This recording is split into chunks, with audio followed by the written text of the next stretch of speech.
Good morning to all. आज का topic है परिवार। हमने कल इसकी डेफिनेशन, मीनिंग एंड कैरेक्टरिस्टिक्स को देखा था और कुछ प्रकार के बारे में बताया था। तो आज प्रकार और प्रकार्य, परिवार के क्या प्रकार हैं और क्या उनके फंक्शंस हैं, तो उनके बारे में आज चर्चा करेंगे। तो यहाँ पर डेफिनेशंस है आपकी, ये मैंने फर्स्ट पेज से ही लगा दिया है। फिर आता है सेकंड पेज इसका, थोड़े पेजेस आगे पीछे हो रहे हैं तो मैं इनको सीक्वेंस में ला देती हूँ। एक बार नहीं है यहाँ पर, नेक्स्ट पेज आएगा ये वाला, परिवार की विशेषताओं वाला। ठीक है, ये थोड़ा सा धुंधला आ रहा है, अपनी पिक्चर क्वालिटी अच्छी कर लेना तो आ जाएगा क्लियर। ठीक है, विशेषताओं वाला है। विशेषताएं थी इसकी सार्वभौमिकता, भावात्मक आधार, रचनात्मक प्रभाव, सीमित आकार, सामाजिक संरचना में केंद्रीय स्थिति, सदस्यों का उत्तरदायित्व, सामाजिक नियंत्रण, परिवार की स्थायी एवं अस्थायी प्रकृति। ठीक है, इनको कल वाली वीडियो में डिफाइन किया था अच्छे से, तो अगर किसी को यहाँ पे समझ नहीं आ रही तो वहाँ पे उस वीडियो को देख लेना कल वाली को। ठीक है, ये डेफिनेशन थी मैकएवेन-पेज की, मर्डॉक की, लूसी मेयर की और दुबे की।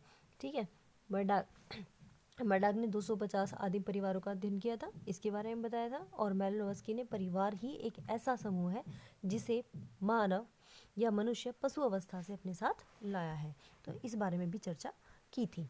वो कल वाली वीडियो आप देख सकते हैं। अब आते हैं हम परिवार के प्रकार पर।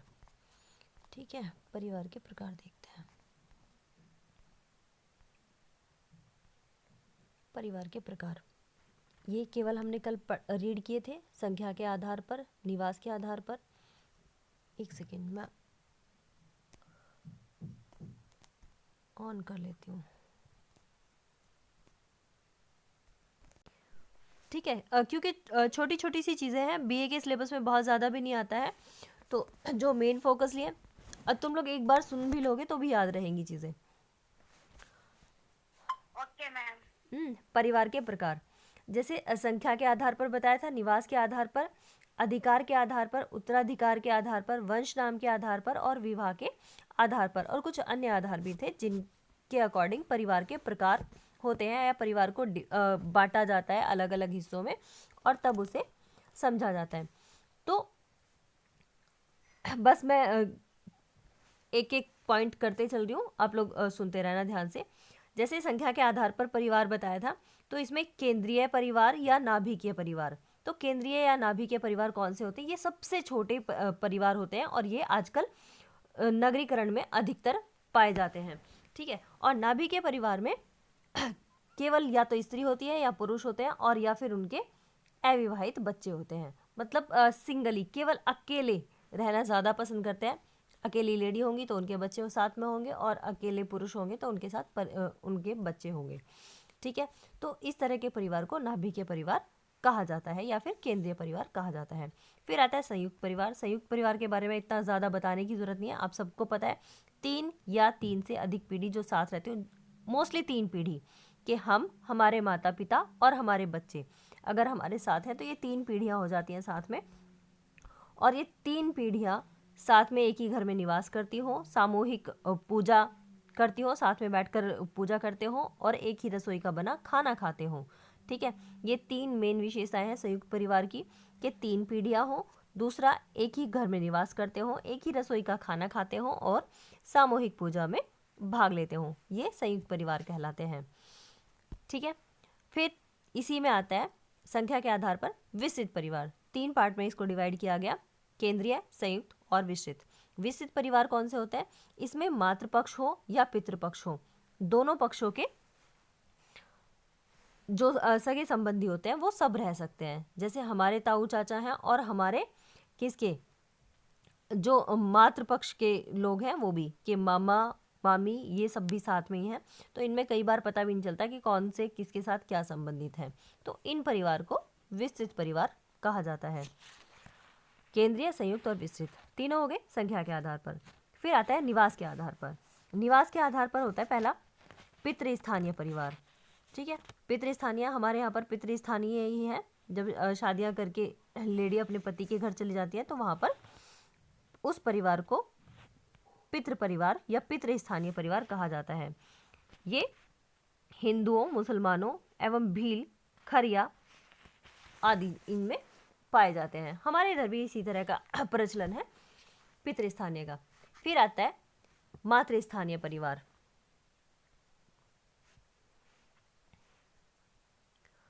मातृस्थानीय परिवार में क्या होता है, विवाह के बाद जब पति जो है वो अपनी पत्नी के घर जाके रहते हैं, ठीक है, तो उनको मातृस्थानीय परिवार कहा जाता है। ये अधिकतर भारत की जो जनजातियां हैं, मालाबार के नायर, खासी व गारो जनजातियां, इस तरह की जनजातियां हैं। इनफैक्ट जैंतिया जो है वो जनजाति भी है, ठीक है।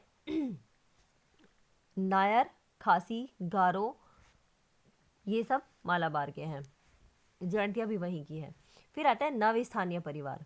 नवस्थानीय मतलब जब शादी हो गई, हस्बैंड वाइफ है, तो वो नए घर में जाकर रहते हैं, तो उसे नया घर या नवस्थानीय परिवार कहा जाता है। फिर आता है मातृ पितृस्थानीय।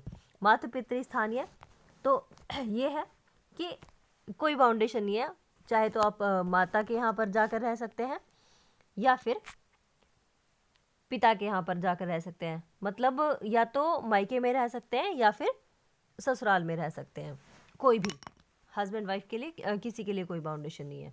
तो इसे मातृ पितृ स्थानीय, दोनों का स्थानीय कहते हैं। फिर आता है मामा स्थानीय परिवार। मामा स्थानीय परिवार अधिकतर ये टोबिया जो द्वीप है वहाँ की स्टडी की थी मेलानोवस्की ने, तो वहाँ के जो परिवार हैं उनमें अधिकतर मामा स्थानीय परिवार पाए जाते हैं कि शादी हुई और शादी होने के बाद वो अपने मामा के यहाँ पर रहने के लिए चले गए, तो मामा स्थानीय। फिर आता है द्विस्थानीय परिवार। द्विस्थानीय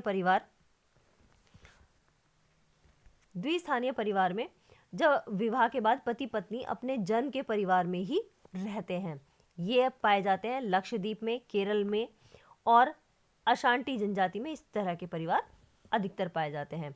पति जो है वो रात्रि को अपने पत्नी के घर आ जाता है और दिन होते ही पुनः अपने घर पे लौट जाता है, तो इसे द्विस्थानीय परिवार कहा जाता है। फिर आता है अधिकारों के आधार पर। अधिकारों के आधार पर पितृसत्तात्मक परिवार होता है। पितृसत्तात्मक जैसे कि हमारे यहाँ पर पाए जाते हैं कि जो भी काम होंगे या परमिशन लेनी होगी या आज्ञा लेनी होगी तो वो पिता की लेंगे। कोई भी काम होगा तो वो पिता की इच्छा से ही होगा, जो नियंत्रक है वो पिता होगा। मातृसत्तात्मक में नियंत्रक जो है वो माता होंगी। जो भी धन संपत्ति है वो भी माता के नाम होगी। ये पाए जाते हैं भारत में नायर, खासी, गारो आदि इस तरह के ही उदाहरण हैं, ठीक है। नेक्स्ट आता है उत्तराधिकार के आधार पर। उत्तराधिकार के आधार पर एक होता है पितृमार्गी परिवार। ऐसे परिवार उत्तराधिकार के नियम पितृपक्ष के आधार पर तय किए जाते हैं कि अभी जो संपत्ति की बात आई थी वो संपत्ति पिता के नाम पे होती है। और मातृमार्गी परिवार तो जहाँ जो भी संपत्ति होगी वो माता के नाम पर होगी। इसमें दो ही हैं उत्तराधिकार में, या तो पितृमार्गी या फिर मातृमार्गी, ठीक है। फिर आता है वंश नाम के आधार पर। वंश नाम के आधार पर पितृवंशीय परिवार, मातृवंशीय परिवार। पितृवंशीय जिसमें पिता के नाम से ही जो संस्तरण है आगे चलता है। पुत्रों को पिता के वंश नाम प्राप्त होते हैं। अधिकतर हिंदू फैमिलीज में ऐसा ही पाया जाता है। फिर आता है मातृवंशीय परिवार। इसमें वंश नाम के आधार पर ऐसे परिवार में वंश परंपरा माँ के नाम से चलती है और माँ से पुत्रियों को वंश नाम मिलते हैं। मालाबार के जो नायर हैं वो उनमें यही प्रथा चलती है। फिर आता है उभयवाही परिवार। उभयवाही परिवार में एक व्यक्ति अपने दादा दादी एवं नाना नानी चारों संबंधियों के से समान रूप से संबंधित होता है। उभयवाही परिवार में दादा दादी नाना नानी चारों संबंधियों से व्यक्ति पूरी तरह से जुड़ा हुआ होता है। फिर आता है द्विनामी परिवार। द्विनामी परिवार में एक व्यक्ति एक ही समय में अपने दादा दादी और नानी से संबंध रहता है और अन्य दो संबंधी ये हुए दादा और नानी। अन्य दो संबंधी दादी और नाना छोड़ दिए जाते हैं। यह भी उभयवाही वंश का ही एक रूप है। उभयवाही में दादा दादी नाना नानी दोनों होते हैं, चारों से संबंधित होता है। लेकिन द्विनामी में केवल दो से संबंधित होता है, दादा से और नानी से। दादी और नानी छोड़ दिए जाते हैं। नेक्स्ट आता है विवाह के आधार पर। विवाह के आधार पर एक विवाही परिवार, ये अधिकतर पूछ लिया जाता है। एक विवाही परिवार, एक संयुक्त परिवार और एकाकी परिवार पूछा जाता है। एक ये वाला विवाह के जो आधार है, एक विवाह, बहुविवाह, इस तरह के। एक विवाही परिवार में एक विवाही परिवार एक पुरुष व एक स्त्री के सम्मिलन से बनता है। इसमें पति पत्नी और उनके अविवाहित बच्चे होते हैं। पति पत्नी और उनके अविवाहित बच्चे। फिर आता है बहुविवाही परिवार। बहुविवाही परिवार में ऐसे परिवारों में एक समय में एक से अधिक जीवन साथी स्वीकृत होते हैं। इनके अनेक रूप हैं।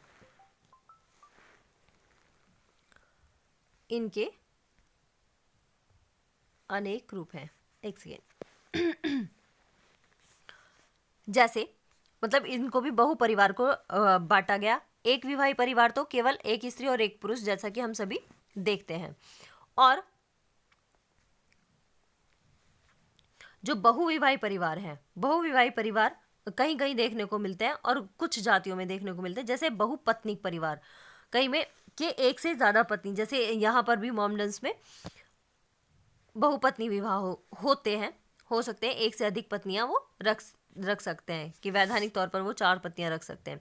जब एक पुरुष को एक समय में एक से अधिक स्त्रियों से विवाह करने की स्वीकृति मिलती है तो उसे बहुपत्निक विवाह कहते हैं। ठीक है, इसका उदाहरण यहाँ के जो मुसलमान हैं उनकी शादियों का आप उदाहरण डाल सकते हैं। फिर आता है बहुपतिक विवाह परिवार, जहाँ एक स्त्री एक समय में एक से अधिक पुरुषों से विवाह करती हो तो उसे बहुपति विवाही परिवार कहते हैं। इसके भी 2 रूप हैं। एक वह जिसमें सभी भाई मिलकर एक स्त्री से विवाह करते हैं। ठीक है, एक तो सभी भाई के एक ने विवाह कर लिया तो सभी भाइयों की वह पत्नी होगी। इसका उदाहरण पांचाली विवाह है। इसे भ्रात बहुपतिक परिवार कहते हैं। ठीक है, कि पांचाली के 5 पति थे और 5 आपस में भाई थे, तो भ्रात बहुपतिक परिवार उसको कहा जाता है। फिर है इसी के 2 पार्ट, अभ्रातक बहुपति परिवार। ये वे परिवार हैं जिसमें पति जो है वो एक दूसरे के भाई नहीं होते, बल्कि अन्य रिश्तेदार भी हो सकते हैं, आस पड़ोस वाले भी हो सकते हैं। इस प्रकार के परिवार जोनासार बाबर के खस के, जहाँ पर लड़कियों की बहुत ही ज़्यादा कमी होती है, तो वहाँ पर इस तरह के भी परिवार पाए जाते हैं। नीलगिरी के टोडा एवं मालाबार के नायर लोगों में तथा तिब्बत में पाए जाते हैं इस तरह के अभ्रातक बहुपति परिवार। फिर आता है तीसरा रूप इसका बहुपति विवाह परिवार का, समूह विवाही परिवार। जब कई भाई या कई पुरुष मिलकर स्त्री के साथ एक समूह से विवाह करें और सब पुरुष सब स्त्रियों के समान रूप से पति हों तो वह समूह विवाही परिवार कहलाता है। इसका अभी तक कोई उदाहरण देखने को यहाँ पर नहीं मिला है। ठीक है, फिर आते हैं परिवार के कुछ अन्य स्वरूप। कुछ अन्य स्वरूप में जन्म मूलक दिया है, प्रजनन मूलक दिया और समरक्त परिवार। तो इसमें है क्या है जन्म मूलक में वह परिवार जिसमें एक व्यक्ति जन्म लेता है। ठीक है, हमने जिस परिवार में जन्म लिया तथा उसका पालन पोषण होता है, जन्म मूलक परिवार कहलाता है। ठीक है, जिसमें हमने जन्म लिया वह हमारा जन्म मूलक परिवार कहलाएगा। दूसरा है प्रजनन मूलक, मतलब ऐसा ये भी अधिकतर पूछ लिया जाता है। जन्म मूलक आजकल आ रहा है ट्रेन में, जन्म मूलक और प्रजनन मूलक। ऐसे परिवार का निर्माण व्यक्ति विवाह के बाद स्वयं करता है। इसमें एक पुरुष, उसकी पत्नी एवं अविवाहित बच्चे होते हैं। ठीक है, फिर है समरक्त परिवार। समरक्त परिवार के 2 रूप बताए हैं लिंटन ने। समरक्त परिवार, ये भी कई बार पूछा जाता है, समरक्त परिवार और विवाह संबंधी परिवार।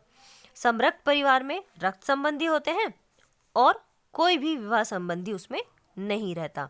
उदाहरण के लिए नायर परिवार जो कि मात्र सत्तात्मक है, में पति यदा कदा ही अपनी पत्नी के यहाँ आकर रहता है। अधिकतर एक स्त्री के सभी मातृवंशज ही साथ में रहते हैं, कि जिस पति से शादी कर लिया की जाती है और जिसका वो परिवार होता है वो तो उनको छोड़कर ही चला जाता है, बस पत्नी और उसके बच्चे ही वहाँ पर रहते हैं। तो इसे कहा जाता है कि विवाह संबंधी परिवार, केवल जब इसमें समरक्ति जो है वो शामिल नहीं होते। फिर आता है इसमें विवाह संबंधी परिवार। विवाह संबंधी परिवार में ऐसे परिवारों में रक्त संबंधी एवं विवाह संबंधी दोनों ही साथ साथ रहते हैं, किंतु मुख्य जोर विवाह संबंध पर ही दिया जाता है। ठीक है, कि रक्त संबंधी रहते हैं लेकिन विवाह संबंधों पर भी जोर दिया जाता है। फिर आता है ग्रामीण परिवार। भारतीय ग्रामों में ये अब और एक्स्ट्रा जुड़े हैं। भारतीय ग्रामों में पाए जाने वाले संयुक्त परिवार, ऐसे परिवार होते हैं, उनकी अर्थव्यवस्था कृषि पर आधारित होती है तथा सदस्यों में प्राथमिक संबंधों की प्रधानता होती है। सजातीयता मतलब जाति और धर्म से अधिकतर जुड़े होते हैं। रूढ़िवादिता, कठोर सामाजिक नैतिक अनुशासनकर्ता की अनुशंसा एवं सहयोग ग्रामीण परिवारों की मुख्य विशेषताएं होती हैं। मेन नगरीय परिवार। इस प्रकार के परिवार नाभिकीय परिवार, जैसे कि बताया था, सिंगल मदर सिंगल फादर वाली फैमिलीज औद्योगिकरण की देन है। लघु आकार, स्वतंत्रता, समानता और गतिशीलता इस प्रकार के परिवारों की प्रमुख विशेषताएं हैं। ठीक है, ग्रामीण परिवेश में अधिकतर साथ रहना ज़्यादा पसंद करते हैं और नगरीय परिवार में नाभिकीय तौर पर रहना अधिक पसंद करते हैं। तो ये थे विवाह के प्रकार। इनमें कोई भी डाउट लगे, कोई भी कंफ्यूजन लगे तो आप लोग पूछ लेना। ठीक है, अभी आता है परिवार के प्रकार।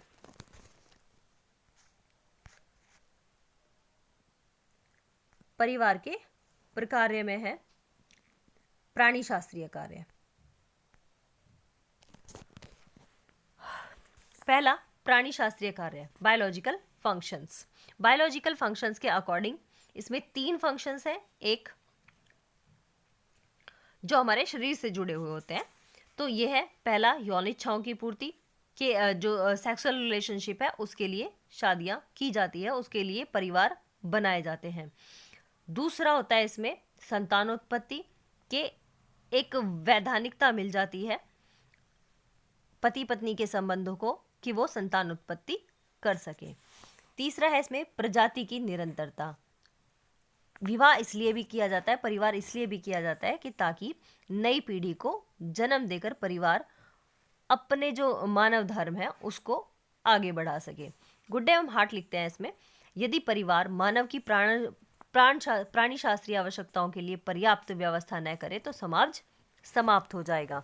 कि अगर प्रजाति में निरंतरता ना बनी रहे या फिर आगे हमारे वंश जो है वो ना बढ़े तो एक दिन समाज समाप्त हो जाएगा। दूसरा आता है इसमें शारीरिक कार्य। शारीरिक कार्य में जब किसी को कोई प्रॉब्लम हो जाती है या फिर वृद्धावस्था के अकॉर्डिंग, के कहते नहीं कि अधिकतर लड़के पर क्यों जोर दिया जाता है, क्योंकि हमारे यहाँ पर कौन सी फैमिलीज है, पितृसत्तात्मक है और महिलाएं अपने पति के यहाँ पर जाती हैं रहने के लिए। तो वो चाहते हैं कि इसीलिए चाहते हैं कि लड़का हो, और जब बूढ़े हो जाते हैं माँ बाप तो उनकी सेवा करने के लिए परिवार का निर्माण किया जाता है। वृद्धावस्था में, बीमारी की अवस्था में किसी की दुर्घटना हो जाए तो भी परिवार की जरूरत पड़ती है। अपाइज हो जाए या फिर कोई जैसे नवजात शिशु है या फिर गर्भवती होती हैं तो उनकी देखभाल के लिए भी एक परिवार निर्माण की आवश्यकता होती है, या फिर परिवार बहुत ही बढ़िया भूमिका निभाता है इस तरह की प्रॉब्लम्स में से निपटने के लिए, ऐसी प्रॉब्लम्स में साथ देने के लिए। दूसरा आता है बच्चों का लालन पालन। जब महिलाएं घर का काम करेंगी तो उनका लालन पालन कैसे होगा, या फिर वो रोते रहेंगे या फिर उनकी देखभाल अच्छे से हो पाएगी। तो इसीलिए परिवार का महत्व भी बढ़ जाता है ताकि उन्हें फैमिली के परिवार के दूसरे सदस्य संभाल सकें और उनका लालन पालन अच्छे से हो सके। फिर आता है भोजन का प्रबंधन। कई बार एक अकेला व्यक्ति जो है वो भोजन जुटाने में सक्षम नहीं होता तो उसके लिए परिवार के दूसरे लोग उसकी सहायता करते हैं। कोई कम कमाता है, कोई ज़्यादा कमाता है, तो मिल के अच्छे से उनका घर चल जाता है, तो इसलिए भी परिवार का महत्व बढ़ जाता है। फिर आता है निवास एवं वस्त्र की व्यवस्था। ठीक है, रोटी कपड़ा और मकान, और जब उनको ज़रूरत हो तब उनकी आवश्यकता पड़ती है फैमिली की, तो ये फैमिली के फंक्शंस हैं। फिर आता है मेन हो गया प्राणी शास्त्रीय, दूसरा शारीरिक कार्य, और तीसरा आर्थिक कार्य। आर्थिक कार्य उत्तराधिकार का निर्माण होता है। फिर उत्पादक इकाइयाँ होती हैं, एक सेकेंड,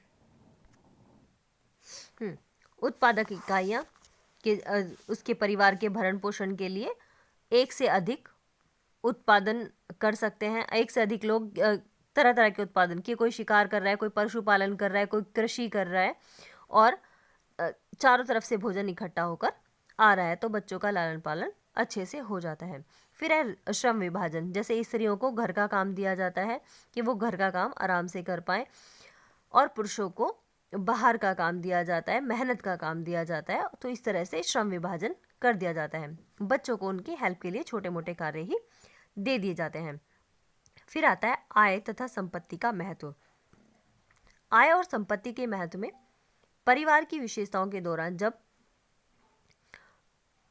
अभी जो बात बताई थी कि जिसमें खर्च कम होगा, या फिर सब मिलकर साथ चलेंगे, जैसे एक मुखिया तय हो जाता है परिवार का, और वही आर्थिक कार्यों को देखता है, और जो सब व्यक्ति होते हैं वो उनकी सब हेल्प करते हैं, कि उनके पास ज़मीन होगी, जेवर होंगे, औजार, नगद, सोना, पशुपालन, तो ये सारी चीज़ें उनकी परिवार की देखरेख में, जो मुखिया होता है उसकी देखरेख में चलती रहेंगी। धार्मिक कार्य हैं, एक साथ मिलकर सभी लोग, परिवार के सभी लोग धार्मिक क्रियाएं पूरी करते हैं, धार्मिक प्रथाएं, व्रत करते हैं, त्योहार करते हैं, ईश्वर की पूजा करते हैं, पूर्वजों की अपनों की पूजा करते हैं, और पाप पुण्य, स्वर्ग नर्क, अहिंसा हिंसा की धारणा यहीं से वो लेते हैं, अपने परिवार से ही। फिर आता है राजनीतिक कार्य, तो किस तरह से पंचायतें बैठती हैं, कोई भी गलत काम होगा तो उसका निर्णय कैसे लिया जाएगा, तो वो सब भी परिवार ही एक हमारा समाजीकरण का पहली पाठशाला होती है, जिसमें समाजीकरण का कार्य सीखते हैं। धार्मिक कार्य, राजनीतिक कार्य, समाजीकरण का कार्य, तो यहीं से हम सीखते हैं। तो इसमें ही मनोवैज्ञानिक कार्य, शिक्षात्मक कार्य, ये सारे कार्य हैं यहीं से सीखेंगे। हमें संस्कृति का ज्ञान, मनोरंजन के लिए क्या करना है, तो वो सारी की सारी चीज़ें हमें अपने परिवार से ही मिलती हैं। ठीक है, सांस्कृतिक कार्य में मानव अनुभवों का हस्तांतरण, मनोरंजन कार्य, पद निर्धारण, सामाजिक नियंत्रण, तो ये सारी चीज़ें इतनी ज़्यादा इम्पोर्टेंट नहीं है कि इनको आगे बढ़ाया जाए। ठीक है, मनोरंजन के लिए जब परिवार साथ साथ होगा, साथ साथ कर्मकांड करेंगे, होली मनाएंगे, दिवाली मनाएंगे, या फिर अपने इष्टों की पूजा करेंगे, या फिर और बहुत सारे इस तरह के फेस्टिवल होते हैं जो वो साथ साथ मिलकर करते हैं। ठीक है, तो उनके लिए भी परिवार की ज़रूरत होती है, पद निर्धारण के लिए होते हैं, और सबसे बड़ी बात, सामाजिक नियंत्रण के लिए परिवार की आवश्यकता बहुत ही ज़रूरी रूप से, मुख्य रूप से पड़ती है। जैसे गोत्र, जाति, समाज की प्रथाएं, रूढ़ियाँ, परंपराएं, वो हमें और हमारे कार्यों को, हमारे रहन सहन को, इन सब को बाउंड करती हैं, और बाउंड करने के साथ साथ हमें अच्छे बुरे में फ़र्क करना भी सिखाती हैं, कि अगर हम कहीं अनुचित तरीके से खड़े हैं या अनुचित तरीके से जा रहे हैं, तो हमें वहाँ पर भी रोकती हैं कि बहुत ज़्यादा देर बाहर नहीं रहना है, या फिर बाहर नहीं जाना है, या गलत संगति में नहीं बैठना है, गलत चीज़ें नहीं करनी है, शराब के सेवन से दूर रहना है, या गंदगी नहीं फैलानी है। तो बहुत सारी चीज़ें ऐसी होती हैं, यहाँ तक कि हमारे वस्त्रों पर भी, हमारी वेशभूषाओं पर भी रोक लगाई जाती है। हमें गलत चीज़ों के प्रति सचेत रहने के लिए कहा जाता है। तो ये सब सामाजिक नियंत्रण हमें परिवार से ही मिलता है, कि परिवार का वातावरण किस तरह का है, कि उसका इम्पैक्ट हम पर पड़ता है। फिर आता है परिवार में आधुनिक परिवर्तन। परिवार में आधुनिक परिवर्तन, परिवार के, बस वैसे तो हो गया हमारा प्रकार और प्रकार्य, अगर इसमें कुछ पूछना है तो बताओ। बाकी परिवार में आधुनिक जो परिवर्तन है वो आकार छोटा हो रहा है।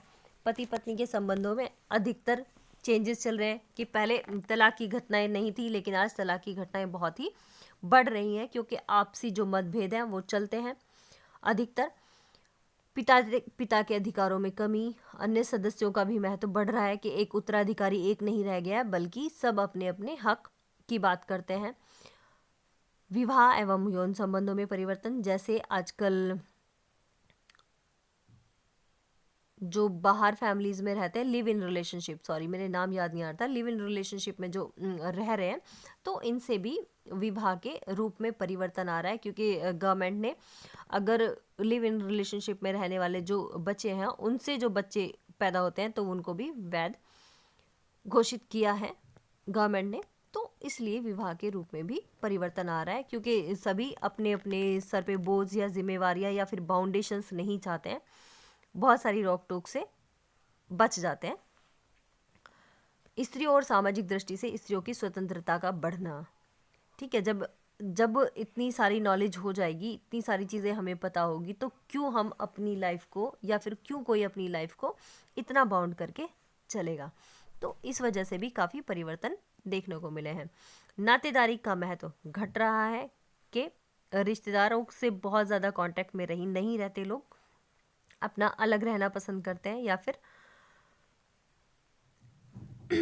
क्योंकि उनका भी अलग हमारे माइंड पर इम्पैक्ट पड़ता है। आप कोई भी अच्छा काम करोगे, छोटा करोगे, बड़ा करोगे, उनकी रोका टोकी बहुत ज़्यादा बढ़ जाती है। ऐसे क्यों कर रहे हो, क्या यही काम आपको करने के लिए मिला था, कि जो भी मन की इच्छा का काम होता है उसमें बहुत सारी बाउंडेशंस वहाँ से आती हैं। तो इसीलिए आजकल नातेदारी का महत्व घटा है। परिवार में अस्तित्व, अस्थायित्व का बढ़ना, बिल्कुल आज परिवारों में अधिकतर अस्थायित्व है और तलाकों की संख्या बढ़ती जा रही है। परिवार के सहयोगी आधार में कमी, एक दूसरे का सहयोग करना आज बहुत कम हो गया है, क्योंकि सभी जॉब वाले होते हैं, अधिकतर बाहर जाते हैं, सभी के पास टाइम की कमी है। आप किसी की हेल्प कर दोगे आपके टाइम पर और आपके टाइम पर वो हेल्प नहीं करेगा, तो इससे मानसिक ह्रास भी होता है। तो इन चीज़ों से बचने के लिए लोग अपना सहयोग खुद ही करना ज़्यादा पसंद करते हैं। तो परिवार के सहयोगी आधार में भी आज की डेट में कमी आई है। ठीक है, तो ये था परिवार पूरा अकॉर्डिंग टू तुम्हारे बीए के सिलेबस, ठीक है, जिसमें हमने डेफिनेशंस की, उनकी विशेषताएं और लक्षण सेम होते हैं। फिर परिवार के प्रकारों के बारे में चर्चा की। किसी को भी कहीं भी कोई डाउट हो तो बता देना। वैसे इसकी मैं वीडियो रिकॉर्ड कर रही हूँ, वो डाल दूंगी मैं चैनल पे, देख लेना अगर किसी को कहीं डाउट लगता है तो। बाकी ठीक है, ये पूरे के पूरे प्रकार हैं। और फिर इसके प्रकार्य, मतलब कि विभाग की ज़रूरत क्यों पड़ी, तो प्रकार्य या महत्व एक ही बात होती है। ठीक है, तो इसके प्रकार्य हो गए। और जो होने वाले परिवर्तन है, अब जो परिवर्तन तुम्हें सामने से दिखाई दे रहे हैं, तो इनमें तो रट्टाफिकेशन की कोई ज़रूरत नहीं है। आप अपने अकॉर्डिंग जो भी सोसाइटी में आप चेंजेस देखते हो उसके अकॉर्डिंग चेंजेस लिख सकते हो। ठीक है, तो ये था तुम्हारा फैमिली चैप्टर पूरा का पूरा। अब अटेंडेंस ले लेते हैं। अगर किसी को कुछ पूछना है तो फिर वो पूछ लो। जो अपनी अटेंडेंस बोलता जाए वो लीव करते रहना क्लास को। वीडियो अगर क्लीन नहीं है तो आप लोग वीडियो अपनी क्लीन कर लेना, 720 कर लेना, तब ये पिक्चर की स्क्रीनशॉट ले लेना। Okay, bye bye, all the best.